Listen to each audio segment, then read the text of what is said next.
What is going on, guys? It is JackUltraMotive here, and as a segue to this new third car that is coming, I figured that I might as well do a little overview kind of walkthrough of my current two cars, because I've never actually done something like this. This video can kind of be like a go-to watch if you want to know everything about currently where my current two cars are at. And if you want to know more info on this new car coming in, it's definitely less than a month, almost weeks out. You guys can go follow my Instagram right here, because I will be answering some Q&A questions and some hints about it, and I'll be revealing it first on there, so make sure to go follow the Instagram up. But with that said, I know a lot of people literally just do reviews and kind of walkthroughs of their vehicles, and I've never done like a full-on showcase of this car, talking about everything that's been done to it, giving you guys little sights and sounds and stuff like that. And this could also be for you future either R32 owners out there or your current R32 owners, because I know that when I was kind of building this car up, I looked to a lot of other R32 GTRs out there as my inspiration, and I wanted to know everything about it. I wanted to watch videos constantly on how it sounded, because I knew that I was going to make mine sound like that and what exact specs and parts they all use. So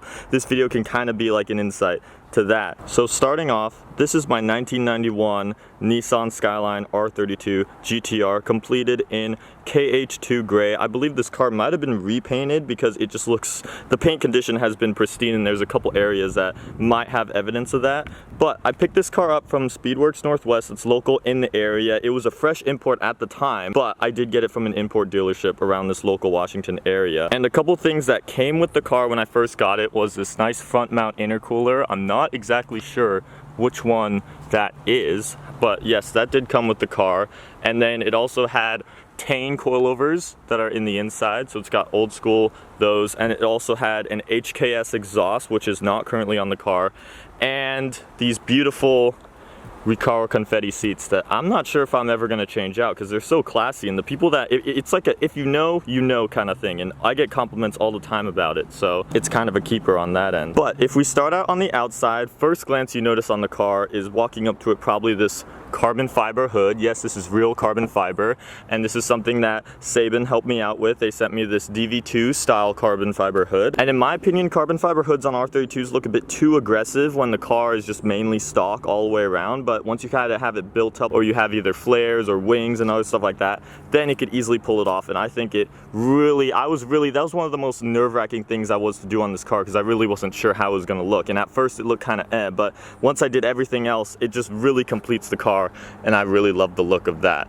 And down here, this is a OEM lip, which I got repainted and all completely redone. It came all scuffed and matte black and everything, so we got it paint matched, and that's kind of the way I like that, especially if I wanted to run something underneath that. Now probably the next big thing you notice is my wheels, and these are one of the later additions to this whole car. These are discontinued work VSSS wheels that are rebarreled to these step lips right here, and the specs are 18 by 10.5 in the front and 18 by 11.5 in the rear, zero offset all the way around. These wheels are wrapped around 245s in the front, and they're stretched on 255s in the rear, and they do have completely aftermarket camber arms, GK Tech camber arms all the way around in the front and in the rear, because you can't really, I don't think you can mess at all with stock camber adjustment in the front, and then rear you can, but it already was maxed out when we completely lowered it.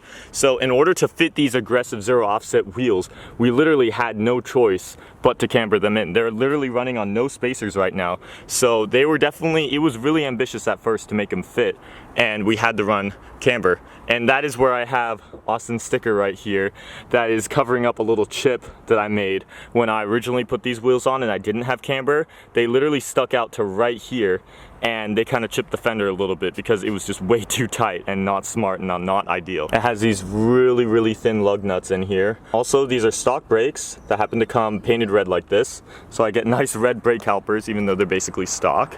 The next thing I want to highlight around is the side skirts. Now these are something that I spent a long time digging up and trying to find, and I think I really love them to the car because they're really rare. I can't think of, there's no other real social media person out there that I've seen running these side skirts, and these are Shorin, as they call them, side steps that I got from RHD Japan, and they are authentic. They came all the way over. First of all, they come down way lower than the OEM ones. The OEM ones are up to about here, and these come all the way down.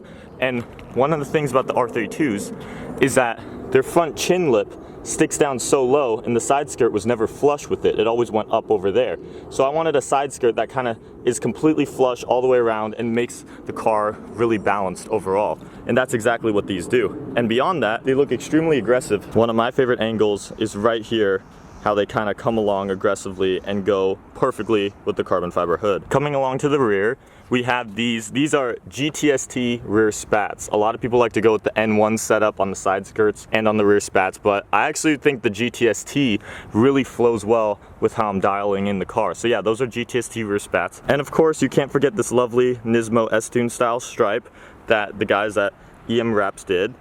And it is completely, it's all solid one silver color. This stripe is actually silver.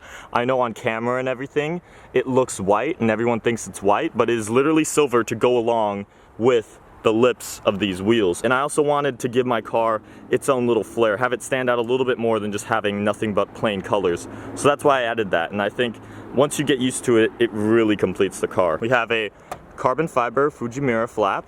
And then this is a carbon fiber N1 trunk lip. I love this dual wing setup on top of the stock wing right there. A lot of people run this, but they don't run this, but I feel like this kind of fills in the gap a little bit, and it really just kind of highlights it. There's a Tomei badge representing my Tomei TI Titanium Extreme exhaust. Now the whole exhaust setup, which I'll let you guys hear later on in the video, is basically the Tomei Extreme Titanium with the Tomei Cat Delete and the Mines equal length titanium downpipe. And the Mines pipe is a crucial thing that I got legitimately from Mines in Japan. It's probably one of my most valuable, proudest parts that got added to this car because I had to wait like almost 6 months for it to come in.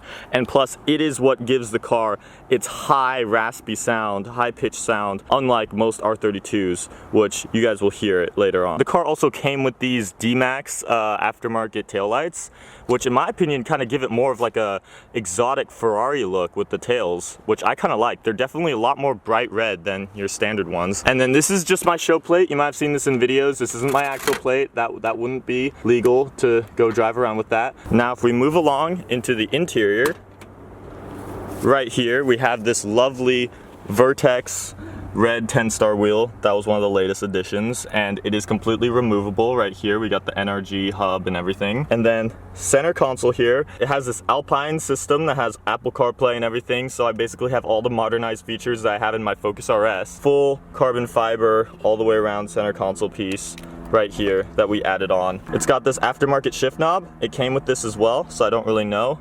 And then probably a couple things I just want to redo is like something like this, because it's kind of getting weared out.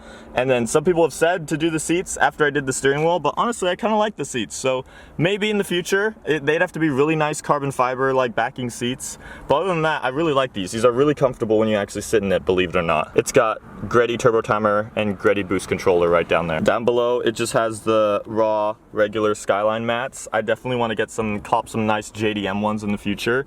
And then the back, it's just got the regular seats, and there's my old steering wheel that I like to keep in the car so that when passengers ride they could have fun with their own steering wheel.